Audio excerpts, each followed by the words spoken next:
Алексей Михайлович, здравствуйте. О том, как прошло голосование. Добрый вечер. Да, сегодня вот как раз только что, минуту назад, закончилась вот длительная кампания общероссийского голосования. Это уникальная акция. Вот в отличие от обычных выборов, голосование шло в течение 7 дней. То есть 6 дней до, и основной день голосования состоялся сегодня, 1 июля. По состоянию на 6 часов вечера, то есть на 18 часов вечера, явка составила 50,4%. То есть это весьма неплохой показатель с учетом сложной эпидемиологической обстановки. Но это еще не все, потому что итоги будут подбиваться участковыми комиссиями до 20 часов вечера. И поэтому этот показатель будет еще выше. Но пока по состоянию на 18 часов самый высокий показатель явки показал Оленевский улус 90%. Далее идут с одинаковыми почти показателями Верхневилюйский и Анабарский улусы. Там проголосовали 84% граждан. И дальше идут Татинский район 76%, Горный район 70%. Это я вот 5 районов назвал самыми высокими показателями. И еще в 8 районах этот показатель составил свыше 60%.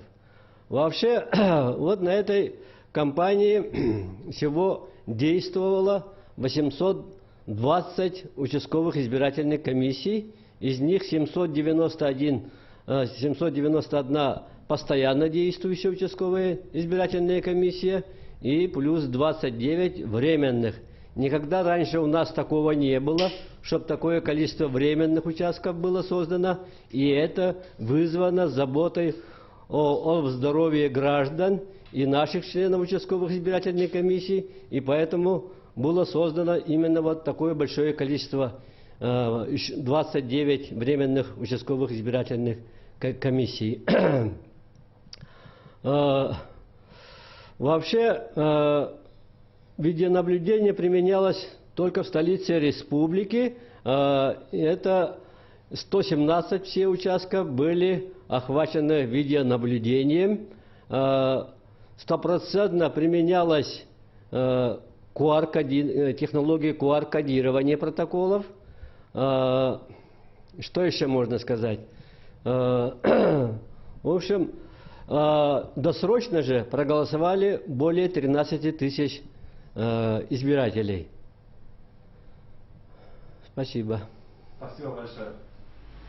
Это был брифинг председателя Центральной избирательной комиссии Якутии Алексея Ефимова о предварительных итогах явки якутян на общероссийском голосовании по Конституции. Мы продолжаем.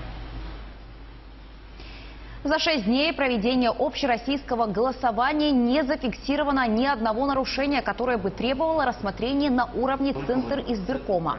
Об этом заявила глава ЦИК России Элла Памфилова. Она выразила надежду, что решающий день голосования по всей стране пройдет спокойно. Глава Якутии Айсыл Николаев дал комментарий федеральному